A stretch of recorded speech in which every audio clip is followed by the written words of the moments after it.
Hello, welcome, Cabbage here. Let's have a look at the new Super Extreme quest, or the Lethal quest, for Joya 109. And yeah, I was very excited about this character coming, because the character itself is really good, and I'd be very interested to make a max look of it. But first, to talk about the gimmicks here, there are warps and blocks. And then there are a bunch of guys with counterattack skull marks on them, where they will do different effects if we take them down. But first, to talk about the team that I'm using, first I'm using Avalon. She is a Pierce with a Null Warp, and a strong bump combo with the Rewind Blaster. And then she has a Strike Shot, which can take away a lot of HP. But I'm really starting to feel like these newer quests, especially the high-level difficulty ones, everybody has a lot more hit points. So I don't know how effective, really, her Strike Shot is here. Next up, I'm using Nirvana, and I think this is the first video I'm putting up where I'm using Nirvana. And very excited about him too. He is a balance with a no warp, and then he has a kind of a new type of shotgun bump combo, where the kind of the area of effect is very, very narrow. It's very concentrated. So it can do more damage than any other shotgun, I feel like. And then he has a Strike Shot where he bounces around and shoots out little triangles. But he is different from everybody else before him because his triangles are piercing. So there's more chances to hit guys and more chances to do damage.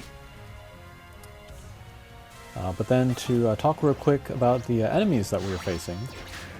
There I just took down the Homing Absorber, and if we do that, everybody will get attacked down, which can be very helpful since there are some damaging attacks here. And then, yeah, that just leaves Joya down there. And then, as we can see, he has a line of warps above him. He will shoot a upward laser once a certain attack gets down to 1. So if we can stay out of that row of warps, then we will avoid that attack. Alright, and then to continue talking about my team, next I'm using May, the evolution version. She is a bounce with no warp, and she has a Vivalith Slayer M, which works on these homing absorbers and the evolution form of the boss, which will come from the boss sequence on. And then to talk about the enemies again, we see a Namahage there in the lower right. If we take him down, everybody will get defense down. And then he can be good to be taken down right away. And then after you take him down, probably the next best character to take down would be the Smydra there, since the Smydra will heal everybody. So yeah, take down the Namahage, and then we go after the Smydra, and then we can get rid of the homing absorbers in order to give everybody power down, and then we can go after the boss. Alrighty.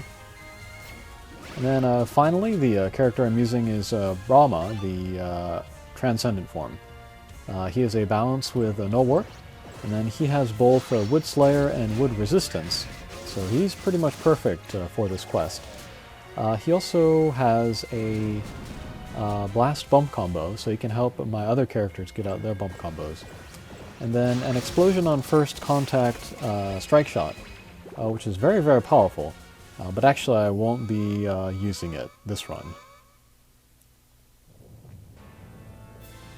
Okay, so first boss stage, but the way that the mission goes is pretty much the same. Generally take down the Namahage first to give everybody defense down. Take down the Smydra to prevent the healing, take down the homing absorbers to lessen the damage we take, and then go after the boss. And then here, as we can see, the Joya shoots out the warps to the sides of him, and then that's where his big attack is going to come out, so we'll want to stay away from there as we take down everybody else. But yeah, as for the character of Joya, I really like both versions actually. The one we're looking at here is the evolution version. And he's great because he is a bounce with light, I believe. No, Minesweeper, I'm sorry. And then he has a lock-on one-way laser. But unlike every other drop monster with a lock-on one-way laser, Joya is a balance type. So his laser will be at full strength, so that's 24,000. And yeah, if you've ever used Rotbone or Satellite or Babel, then you know how powerful and kind of versatile a lock-on one-way laser can be. So to finally get a drop monster with a full power one-way laser is very, very cool. And yeah, if I get the chance, I'll make the max luck of this guy, and then use him for, you know, farming dragon gems or divine sharls or things like that. The Ascension version is different. It is a Pierce with flight, I believe, and then that one is a blast type and has an energy circle. So that's very good damage from the bump combo, and then is also pretty good for Yamato Takeru 0. But I prefer the one-way laser, the lock-on one-way laser, to the energy circle, which is why I'm more interested in the evolution version. But yeah, maybe way down the line I will make max lux of both versions. I think that could be cool. Okay, second boss stage. So this time we have the warps up and down, so we want to stay away from those areas. And yeah, we got a very good number of hits from Brahma with the Slayer, and still didn't take away maybe a quarter of the boss's HP bar. And then here let's use Avalon Strike Shot, and yeah, 2.3 million, but not close to ending this gauge. So yeah, we are seeing the HP totals going up, and that's probably an effort by X-Flag to sort of kind of adjust the game to sort of stand up to the more powerful units that we're getting. Power creep, I guess you could say. So yeah, unfortunately certain attacks and strike shots are going to be less effective, like Avalon's. And yeah, I usually like to use Avalon's strike shot in the first or second boss stage, because usually it does so much damage that it will carry over into the next stage. But here it wasn't even close, so I might have been better off doing just a you know, standard direct attack, but oh well.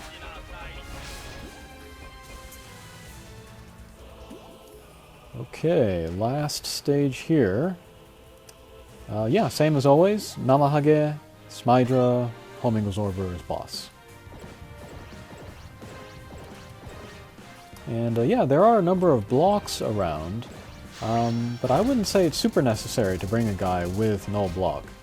And then you can often use them to kind of get in between the block and the enemy to do more damage, so yeah, null block, not super necessary. And then Mei as a character, I think she's pretty cool. She does have that sort of semi-rare bump combo of Flame, which is not super strong actually, but she is a blast type, and then she does have the Vivalis Slayer, so that does help. But not nearly as strong as Breath, like we see with Nanami or people like that. Okay, and then here we see the warps on the sides of Joya Berun. Two of our characters ate that, but thankfully Brahma has the wood resistance, and then the boss had the attack down anyway, so we didn't take too much damage. And then here's Nirvana Strike Shot, and we see all of the little attacks piercing, and so we are able to do some damage to the Homing Absorber down there. And then here let's use Mei's Strike Shot. It's a speed and power up. Extra damage to drones, and there, yeah, we see we're stuck in between the block and the weak point, so we're able to kind of get a match shot or a pinch shot in there. Okay, so that was Joya Berun. Again, these super extremes are not too difficult, and they don't take too long. Maybe these teams I'm using are too strong or something, but still, pretty doable, and very recommended to make the max luck. All right, thanks for watching, and we'll see you again. Take care.